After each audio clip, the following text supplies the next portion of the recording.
I'm Charity Willett, Fixed Income Associate at Howe & Wrestling, and I want to welcome you to Street Smarts. So you've probably read a list on the trendy things I'd wished I'd learned in high school.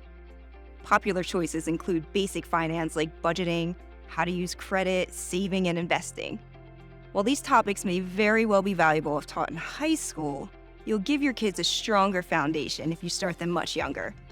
Follow these tips and they'll be the ones teaching their high school peers all about the Benjamins. You know that crisp fiver grandma sends in your kid's birthday card every year? Give them responsibility for it. Let them keep it in their possession, make them pay the cashier, help them count the change. My first was about 5 when she started handling cash. Yours may be a little older or younger. It may seem too basic, but how will your kid grasp personal finance if she can't handle cash? Of course, this may mean she leaves $10 in a purse somewhere between the park and the grocery store, which may or may not have happened to us, but it's a valuable experience at a time when the consequences are still relatively small. Resist paying the sales tax. I don't have enough money for the tax. Will you pay 40 cents for this? Confession.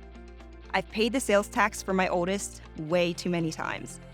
If she has $5 and wants to buy something that costs $4.99, it's extremely difficult to say no. However, what is that teaching her about budgeting?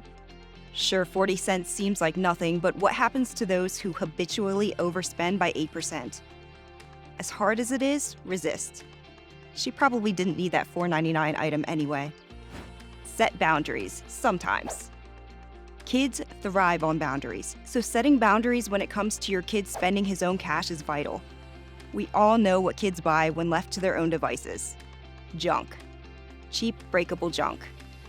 Adult brains understand that spending a few more dollars for a quality product is usually the prudent choice.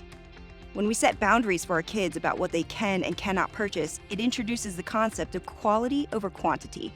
Do you know what really drives the concept home? Allowing them to sometimes make the unwise purchase. Oh, you bought that thing from the dollar spot and it broke on your way home? That's really sad. What do you think you'll do the next time you have money? Foster the art of negotiation. In my house, we don't do allowances, but we do have a gig economy. Generally, we name the job and name the price.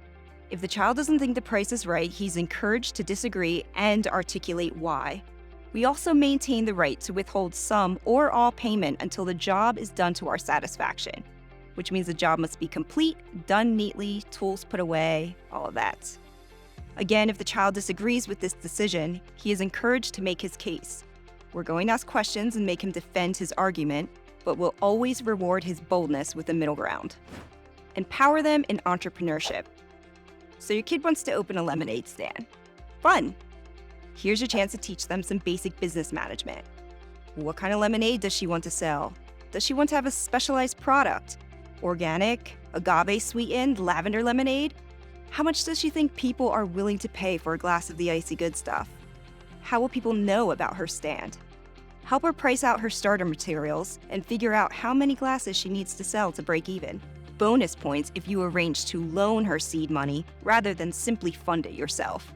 Which one of these are you most excited about implementing? Got another kid-friendly finance tip?